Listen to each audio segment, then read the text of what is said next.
All right, today we're diving into a really fascinating idea that shapes how we think about leaders, especially when things get tough. It's called the fixer paradox, and it forces us to ask a really important question. So here's the big question at the heart of it all. When a system is in crisis, does it need a totally different kind of leader than when things are running smoothly? Think about it this way. Is the person you call to fix a sinking ship the same person you want steering it through calm waters? It's a great analogy, right? And that idea is really the key to everything we're about to unpack. So to get our heads around this, let's look at these two archetypes. On one hand, you've got the fixer. This is the leader who thrives in chaos, who uses authority to make things happen.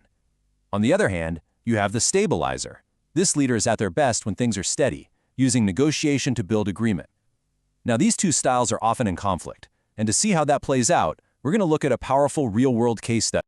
Okay, so our story takes us to Uttar Pradesh back in 2017. The situation on the ground at the time was, well, pretty dire. You could say it was a situation that was practically crying out for a fixer to come in.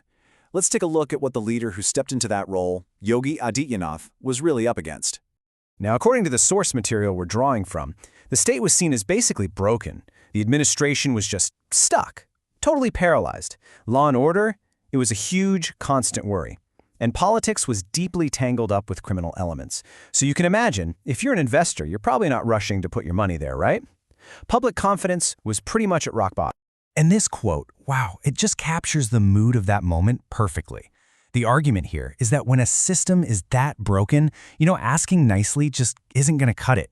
A gentle, consensus-building approach was seen as totally ineffective. The situation didn't just allow for a forceful leader, it pretty much demanded one. So a fixer steps into this environment. What happens next? Well, before we get to the paradox part of this whole thing, it is so important to acknowledge that in a crisis, this approach can be incredibly effective. And the results really lined up almost perfectly with the problems we just talked about. A clear command and control structure was put in place. The perception of law and order started to improve. Decisions were suddenly being made way faster, and that sent a huge signal to investors that, hey, maybe things are actually changing here. It was like the perfect medicine for that state of paralysis. And really, this all boils down to one word: enforcement. The fixer's superpower, if you will, is cutting through all the noise, all the red tape, and just acting. When you're in what the source calls a corrective phase, that kind of certainty is a really powerful tool.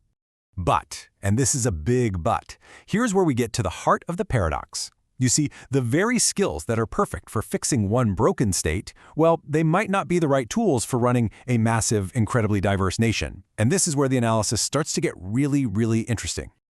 Just look at the contrast here. Fixing a system is all about centralizing power, discipline, and kind of pushing through any resistance from the top down.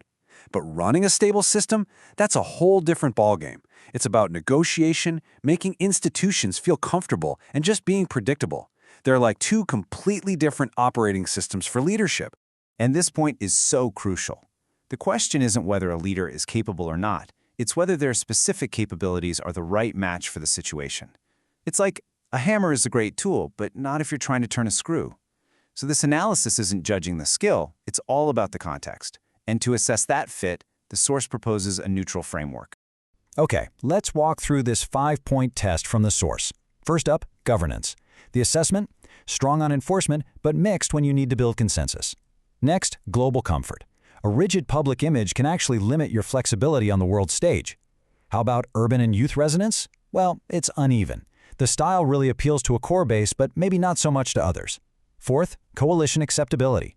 This one is huge. An enforcer style can create a lot of resistance, which makes building alliances pretty tough. And finally, polarization risk. It's high, which means it can be a massive asset in some elections, but a huge liability in others. So, where does all of this leave us? Well, it brings us right to the main event, the central dilemma here, what this analysis calls the fixer's paradox. This lays it all out so clearly.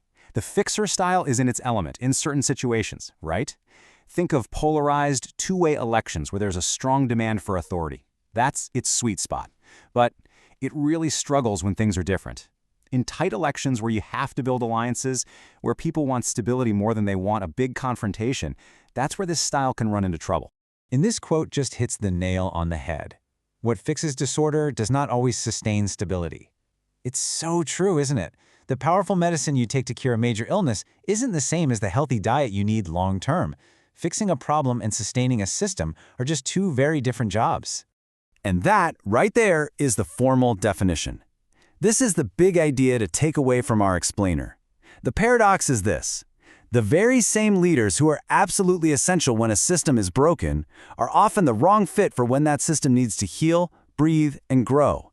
So we end up right back where we started, but now we have a framework to think about it. The question, according to this analysis, isn't just about who is the strongest leader.